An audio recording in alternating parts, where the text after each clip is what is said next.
Hello. So, for March, the main vlog I'm going to do is reading books that are based, or that are, it's one of those, like, if you liked this book, read this book challenges, but it's like, if you liked this TV show, read this book. And so, my four favorite TV shows that I'm going to use for this challenge is Supernatural, Once Upon a Time,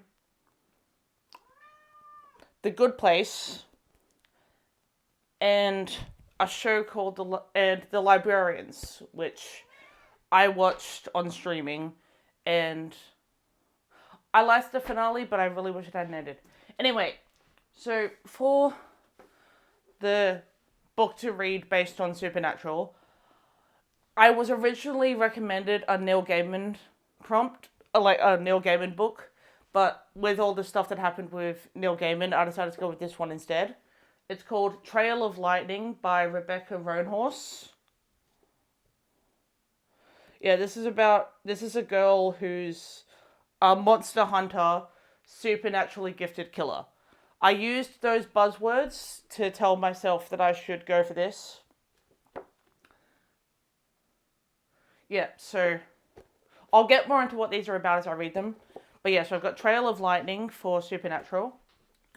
And then for the book to read based on Once Upon a Time, I went with one that was already on my shelves because I'm trying to read down my TBR as well in these challenges. And for that, I went with After the Forest by Kel Woods. Yeah, so this has the same fairy tale vibes as Once Upon a Time. And yeah, so I thought this would work for that one. And then for The Librarians, I went with the 113th Assistant Librarian. This is essentially about someone who ends up in a magic library and has to save both the world and himself in an adventure. And that is pretty much what the plot of The Librarians is. They basically all come together after their lives have been threatened, and then they end up working in a magical library. So I figured that's the perfect plot for that one. And for The Good Place, I had a few options for this one, but I decided to go with Opposite of Always by Justin A. Reynolds. This is about, this has the time loop element of The Good Place. It's about these two people who meet at a party, and then after one of them dies, the other one gets sent back in a time loop over and over to try and save the life of this woman that he loves. So yeah, it's got the time loop elements, and yeah, he keeps having to change it. But so these are the four books that I'm going to read for this challenge. I'll probably start with these two because these ones are due back at the library and the other two I own. But I'll catch you when I've started one of them. Bye! Hello! So, it is now... Let me just put you on something. I realized this is actually a bad way to hold up the... Okay, look, hold on.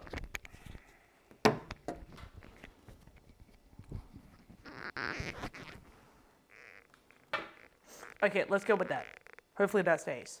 But anyway, I have officially started Opposite of Always by Justin A. Reynolds. And this is compared to The Good Place because of the time loops. And I'm 140 pages in, and it's now officially doing the first time loop. So, what I've gathered from this book so far is it's about the main character is this guy Jack, which is actually quite refreshing because there aren't normally a lot of romances that have a clear male main character.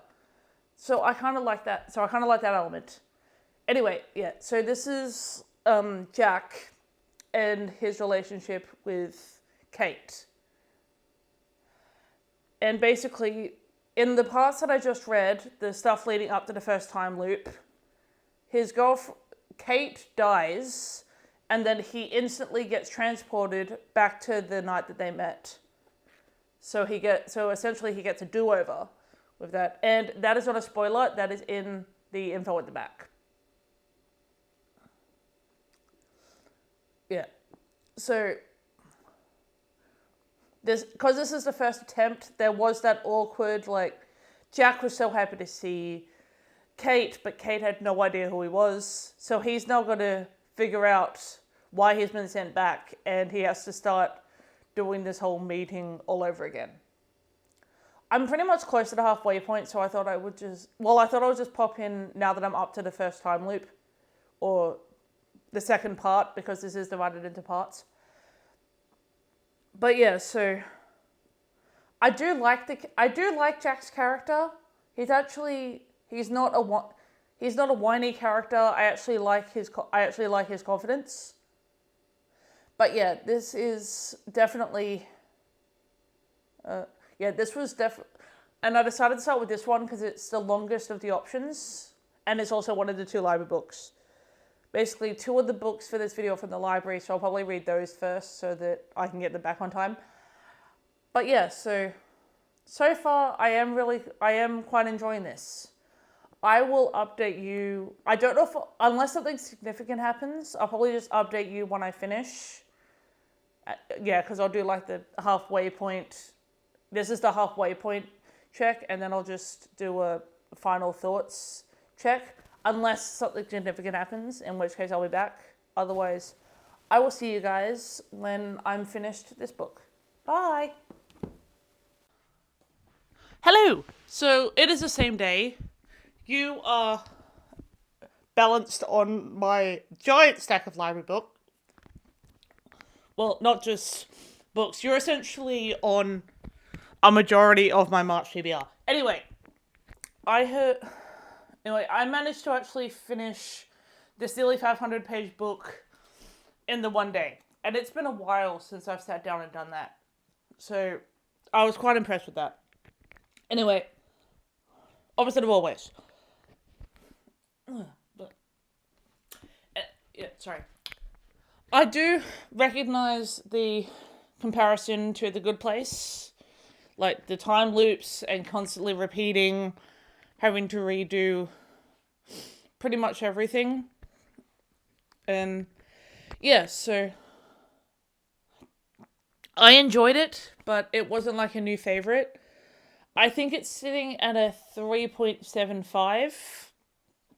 I mean, it was refreshing seeing the relation, seeing both a male main character, but also the main character knowing their mistakes. But yeah, there was just some stuff in here that, time loop or not, I really don't think the main character should have done. Like, in some of the time loops, it just felt like he was being unnecessarily mean in at least one of them. And also, it was a bit unnecessarily long. I feel like the author could have taken out 100 pages of this and it would have been the same story. But yeah, overall it was good. I'm giving it a 3.75. So, let's move on to the next one. Alright, we're going to go with this awful lighting to give you an update about this book. I also have to have my camera at this angle because straight in front of me I have a cat asleep on the floor, so we're dealing with this angle. But yeah, so I have finished Trail of Lightning by Rebecca Roanhorse. Now, I was reading this to compare it to Supernatural, and I did get Supernatural vibes from this book. This is essentially just felt like I was reading a Supernatural story. Is that going to focus? It doesn't matter. Oh, but I need to stop doing that. I need to stop doing that. Okay. Yeah, anyway. Trail of Lightning. This is about a supernatural hunter, Maggie, and she has like a, yeah, yeah, it's like a, after an apocalypse, after an apocalypse, she has to go out. I just pressed myself on the eye. She's become this like supernatural monster hunter, which 100% just gave me Winchester vibes, like supernatural hunter. But the only difference is, in this world, everyone knows about the supernatural beings, as opposed to demons, as opposed to the supernatural verse where they have to not tell them until it's necessary, and sometimes then even not. But yeah, this was quite well done. I gave it a 4. Yeah, so yeah, I gave this a 4. It was quite well done. It didn't quite hit 5, but I do appreciate it for what it is, so it's getting a 4. And let's move on to the next video to the next book in this video. So I have started the audiobook for Into the Forest. Oh, sorry, After the Forest by Kel Woods. I'm reading this one because of Once Upon a Time. God, this lighting is awful. But yeah, it's because I normally have the camera in front. It's because I have to change the angle of the camera. Anyway, I think I'm like a third of the way into After the Forest on the audiobook. This is essentially a retelling of Hansel and Gretel. So like what happens after the witch's cottage and they grow up. I realized that I don't actually like Hans as a character. He is essential. The bit where I finished on the audiobook is Hans essentially pimped out his sister, like forced her to marry this guy so that the debts that he built up, the gambling debts and all the other debts, will be paid off if he can pay all them off if his sister marries this person that he owes money to. And I don't like that vibe that he's essentially pimping out his sister for, I don't even know. But yeah, the point is, but I am liking everything else about it. I just don't like Hans as a character. He might get better, but I'm not far enough in to know. But yeah, I do like Greta as a character, and I like the overall story. It's essentially Greta's become a baker, but she also has like a grimoire, and she's learning witchcraft, which she combines with her baking, and so I am quite liking the vibes of this book so far, and I will keep you updated when. I don't know if I'll update you before I'm finished, but I will update you at the end and just tell you my thoughts.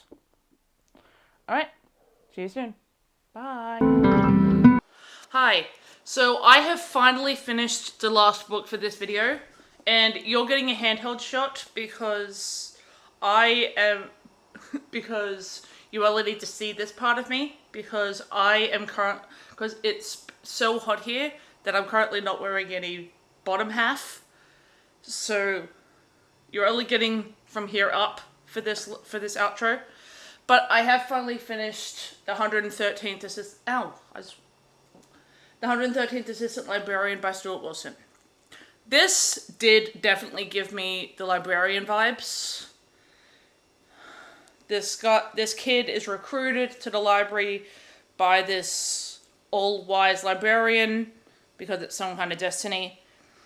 But plot twist, the day that this 13-year-old boy gets to the library, the librarian who brought him on is dead. So suddenly, this 13-year-old boy is in charge of is suddenly promoted to head librarian in the span of a few hours. But yeah, I did really enjoy this one, but I only gave it a 3-star because it's a lot like all the other middle grade fantasy. It's not that much different to any other middle grade fantasies I've read. Like, it didn't really do anything different. It just felt like which was good. It was a fun time, but it wasn't anything new, and so I can't give it more than a 3. I can only give it a 3-star. But I have officially completed this vlog, so I will catch you guys in whatever comes next, and see you guys then. Bye.